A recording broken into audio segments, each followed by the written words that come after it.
Hey everyone, homelessness is bad.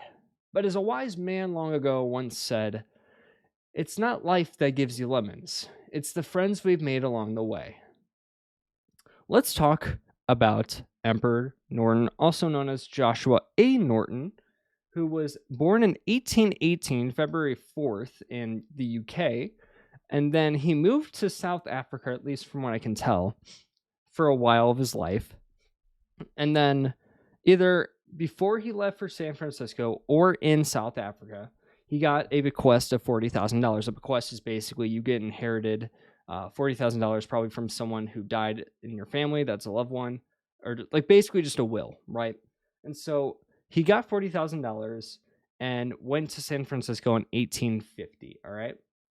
Now, this is great because by the time we actually first hear about him in a newspaper, he is already in debt. On a fateful day, on December 1852, Mr. Norton tried to invest into rice ships, basically ships that ship rice to San Francisco. He put a lot of money into this because he noticed that the shipments were completely cheap. He invested his money into that. That's the main thing. Now, this is where things get bad because a lot of people also invested in this and the ship industry just crashed or something. Something bad happened. I can't remember the exact details, but the thing crashed. The entire ship rice market crashed. And this is how Norton lost all of his money. And he was broke, I think, even before this. He owned a shop, and there was a fire that happened in San Francisco. And he would get his money back, or at least get a profit off that, because his shop was the only shop that was still standing after the fire. And I think this money was used in this rice ship investment alongside the 40,000, because technically that was part of the store or whatever, but that part was essentially used for this rice ship, and that's how he got broke. So he was in debt by the time people showed up for the Cali Gold Rush. That's how most people even knew about him, was because of the gold rush. And honestly, at this point, he became an icon like no other. People treated him like an absolute king, an emperor of sorts, and this is when he came up with the title. The title of Emperor of the United States. And then a year or two later, he added to the title with Emperor of the United States and Protector of Mexico. Why is Mexico being in there? Do not ask me. I don't know. I don't know either. I am just accepting this fact now. As the Emperor of the United States and Protector of Mexico, this man had a bunch of decrees because he was a politician. And I'm going to give you the honor of listening to a couple of his decrees, because honestly, I think this is the most entertaining part of this entire story is his decrees, because they're just so stupidly funny. Okay. By the way, in this article, it says that it's September 17th, 1859 is when he actually decreed himself as the Emperor of the United States. Okay. So the first decree was on December 7th, 1859, when Norton I dismissed Governor Wise of Virginia for hanging John Brown and appointed John C. Breckinridge of Kentucky to replace him.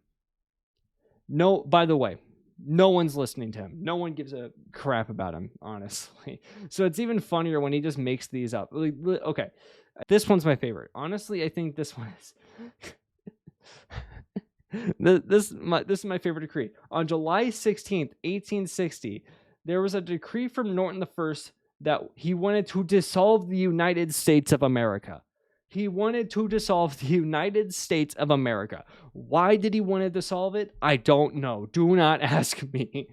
Seriously, that's my favorite because it's so outlandish and so absurd. Also, he on October 1st of that same year, he barred Congress from meeting in Washington, D.C. Again, thank you, Norton. I'm pretty sure they're going to follow that to a T.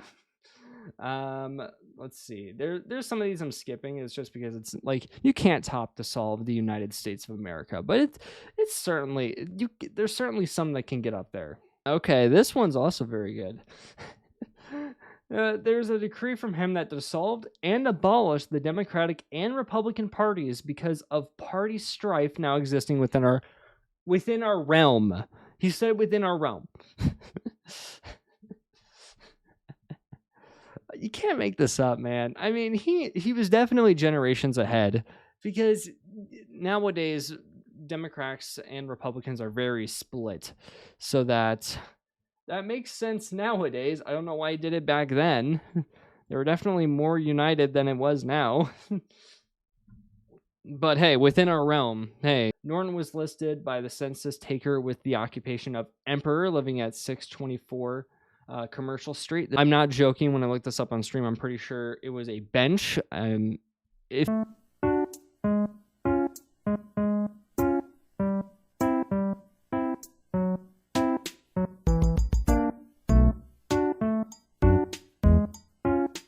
so I think that's the more extreme of the decrees. Obviously, I'm going to leave a link in the description for this article so you guys can check it out yourself. But I left out a bunch of these that you can look up as well, because some of these are just insane. So, unfortunately, he died.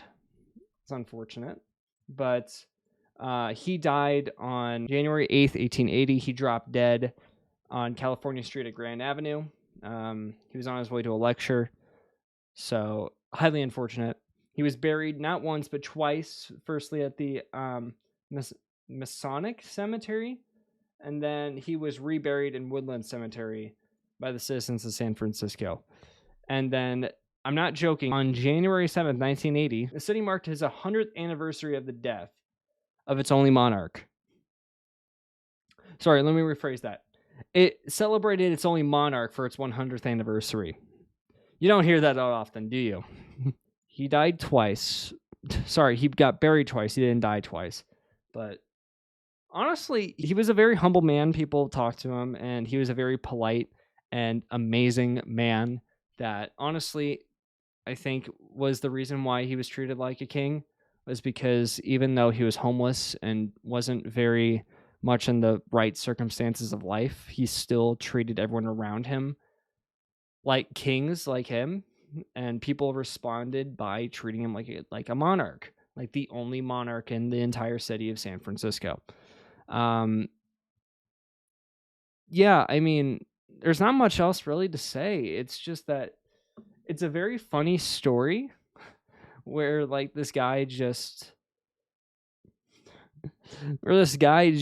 declares himself the Emperor of the United States and Protector of Mexico, and the city just goes with it. And it works because of his characteristics. Sorry, geez, because of how he is as a person and how he treated everyone around him. And so people treated him very respectfully. And so I think that's how lemons should be made. Also, the power of friendship. That's it.